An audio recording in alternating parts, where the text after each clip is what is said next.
အင်္ဂလိပ်စာကိုသင်ယူနေတဲ့သူတွေအမြဲတမ်းရင်ဆိုင်နေရတဲ့ပြဿနာတွေတစ်ခုရှိတယ်။အဲ့ဒါကတော့သူတို့ပြောဆိုတဲ့အခါမှာစာကြောင်းတိုင်းကိုစိတ်ထဲမှာအရင်ဘာသာပြန်နေကြတာပါပဲ။အဲ့လိုဘာသာပြန်ဆိုမှုကစကားပြောဆိုမှုကိုနှေးကွေးစေတယ်၊ရှုပ်ထွေးစေတယ်။ပြီးတော့စိတ်ဖိစီးမှုတွေဖြစ်စေပါတယ်။ဒါကြောင့်ဒီနေ့မှာတော့စိတ်ထဲကနေဘာသာပြန်နေရာကိုရပ်တန့်ပြီးတော့အင်္ဂလိပ်စာကိုတဘာဝကျကျ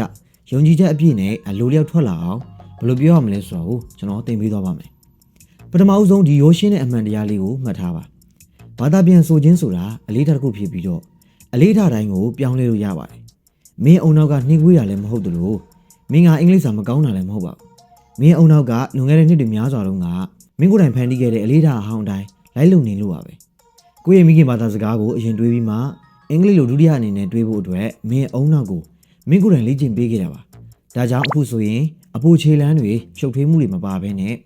အင်္ဂလိပ်လိုဓာတ်ရိုက်တွေးခေါ်နိုင်မှုအတွက်မင်းအုံနောက်ကိုညွန့်ညံ့လေးနဲ့လေ့ကျင့်သင်ကြားပေးတော့ပါမယ်။မင်းတို့ပထမအဆုံးအနေနဲ့အရေးကြီးဆုံးလိုအပ်ချက်ကတော့တရားစီးမြင့်တွေမဟုတ်ဘဲနဲ့အချက်လက် input တွေပဲဖြစ်ပါတယ်။အကယ်မင်းအုံနောက်ကနားထောင်ခြင်းနဲ့စာဖတ်ခြင်းတို့မှတစ်ဆင့်အင်္ဂလိပ်စာကိုနေ့စဉ်ရရှိနေမယ်ဆိုရင်မင်းအုံနောက်ကအင်္ဂလိပ်စကားပုံတွေကိုသဘာဝလျောက်စတင်တိစောက်လာပါလိမ့်မယ်။ဒါကိုဘာသာစကားဆိုင်ရာမွေးရပါပြီစ language instincts လို့ခေါ်ပါတယ်။အင်္ဂလိပ်ပုံမြင်တွေရေဒီယိုအစီအစဉ်တိုလေးတွေဒါမှမဟုတ်ရိုးရှင်းတဲ့နေ့စဉ်စကားပြောဆိုမှုတွေကိုနားထောင်တဲ့အခါမှာမင်းအုံနောက်ကစကားလုံးတစ်လုံးချင်းစီဘာသာပြန်နေကြမလို့ပဲနဲ့အင်္ဂလိပ်ဘာသာကိုနားလည်လာပါလိမ့်မယ်။ကလေးငယ်တယောက်ကဘာသာစကားတစ်ခုကိုဘယ်လိုသင်ယူလဲဆိုတော့စဉ်းစားကြည့်ပါ။ကလေးငယ်ကဘယ်တော့မှဘာသာပြန်မနေပါဘူး။ကလေးကနားထောင်တယ်၊ဆက်စုတယ်၊အတူယူတယ်။နောက်ဆုံးတော့ပြောတတ်လာပါတယ်။မင်းလည်းဒီဖြစ်စဉ်အတိုင်းလိုက်နိုင်ရပါမယ်။လွယ်ကူပြီးတော့နားလည်နိုင်တဲ့အင်္ဂလိပ်စာကိုရွေးချယ်ပါ။နေ့စဉ်နားထောင်ပါ။မင်းအုံနောက်ကိုပုံစံတူကူးယူခွင့်ပေးပြီးတော့အင်္ဂလိပ်လိုတိုက်ရိုက်တွေးခေါ်တဲ့စနစ်တစ်ခုကိုတဖြည်းဖြည်းနဲ့ဖန်တီးပါ။နောက်ထပ်အစွမ်းထက်တဲ့နည်းလမ်းတစ်ခုကတော့ sharing လို့ခေါ်တဲ့အတူယူလိုက်ပါပြောဆိုခြင်းဖြစ်ပါတယ်။ sharing ဆိုတာကအင်္ဂလိပ်စာကြောင်းတိုလေးတစ်ခုကိုနားထောင်ပြီးတော့အဲ့ဒီအချိန်မှာတင်တပြိုင်နက်တည်းပြန်ပြောလိုက်တာကိုဆိုလိုတာပါ။ပဲ့တင်တန်လိုမျိုးချက်ချင်းလိုက်ပြောရမှာဖြစ်ပါတယ်။ဒါကမင်းရဲ့အုံနောက်ထဲမှာအကြံဉာဏ်တွေနဲ့အင်္ဂလိပ်အတန်တွေကြားမှာတိုက်ရိုက်ဆက်သွယ်မှုတစ်ခုကိုတိစောက်ပေးတာပါ။အစပိုင်းမှာတော့အဆင်မပြေဘဲနဲ့မအီမီတာဖြစ်တာမျိုးဒါမှမဟုတ်ပင်မတာမျိုးခံစားရနိုင်ပါတယ်။ဒါပေမဲ့ရက်ပေါင်း9ရက်ကနေ10ရက်ထိစဉ်ဆက်မပြတ်လေ့ကျင့်ပြီးတဲ့နောက်မှာတော့အင်ဟောချက်ကောင်းတာတစ်ခုကိုမင်းသတိထားမိလာပါလိမ့်မယ်။မင်းရဲ့ပါဇက်ကအင်္ဂလိပ်စကားလုံးတွေကိုတဘာဝကျနဲ့အလိုလျောက်စတင်ထုတ်လုပ်လာပါလိမ့်မယ်။ဒါကဘာသာပြန်တဲ့အလေးထားကိုဖျက်ဆီးပြီးတော့စစ်မှန်တဲ့ကျွမ်းကျင်ပိုင်နိုင်မှုနဲ့အစားထိုးလိုက်တဲ့နည်းလမ်းဖြစ်ပါတယ်။နောက်ထပ်အရေးကြီးတဲ့အဆင့်တစ်ဆင့်ကတော့ရိုးရှင်းတဲ့အင်္ဂလိပ်စာကိုအသုံးပြုခြင်းပါပဲ။မင်းစကားပြောတဲ့အခါမှာတင်ယူသူအများစုကအစိမ့်မြင့်အင်္ဂလိပ်စာတွေကိုအမြဲတမ်းပြောဖို့ကြိုးစားနေတဲ့အတွက်ဘာသာပြန်ဆိုကြပါတယ်။သူတို့ကခန်းနာပြီးတော့ရှုပ်ထွေးတဲ့စကားလုံးတွေကိုရှာကြပြီးမှ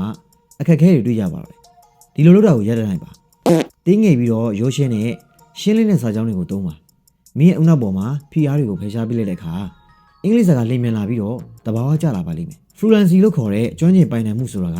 စကားလုံးကြီးကြီးတွေသုံးတာမဟုတ်ဘူးဆိုတာကိုမှတ်ထားပါ။ကျွမ်းကျင်ပိုင်နိုင်မှုဆိုတာချောမွေ့ပြီးတော့ရှင်းလင်းက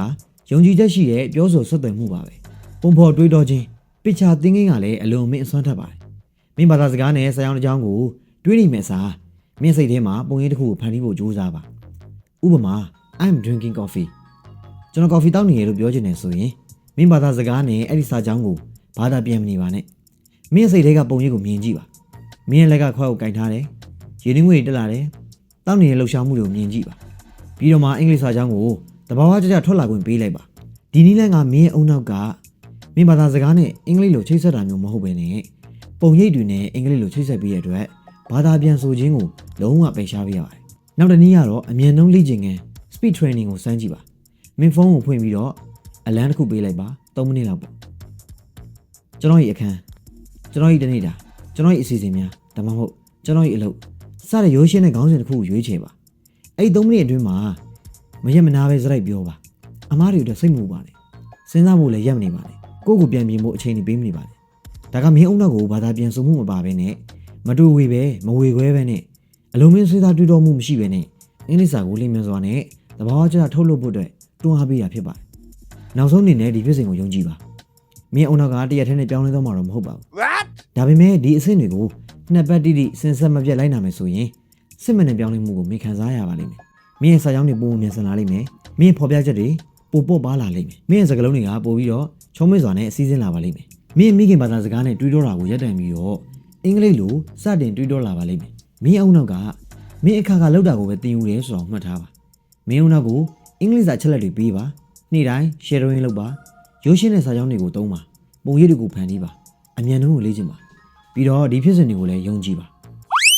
ဒီလိုနဲ့မကြခင်မှာပဲအင်္ဂလိပ်စာကမင်းစီကိုအလိုလျောက်ရောက်ရှိလာမှာဖြစ်ပြီးတော့မင်းရဲ့ဘဝမှာပထမဆုံးချိန်အဖြစ်စစ်မှန်ပြီးတော့ကြားတဲ့ကျွမ်းကျင်ပိုင်နိုင်မှုကိုမင်းခံစားရပါလိမ့်မယ်ဆိုတော့ဗီဒီယိုလေးကဘူးတူတာတစ်စုံတည်းပေးနိုင်ခဲ့ဆိုရင်ဗီဒီယိုလေးကို like and subscribe လုပ်ခဲ့ဖို့မမေ့ပါနဲ့နော်ဒါဆိုရင်ထုံးစံနိုင်မယ်နောက်ဗီဒီယိုမှာပြန်တွေ့ကြပါမယ် See you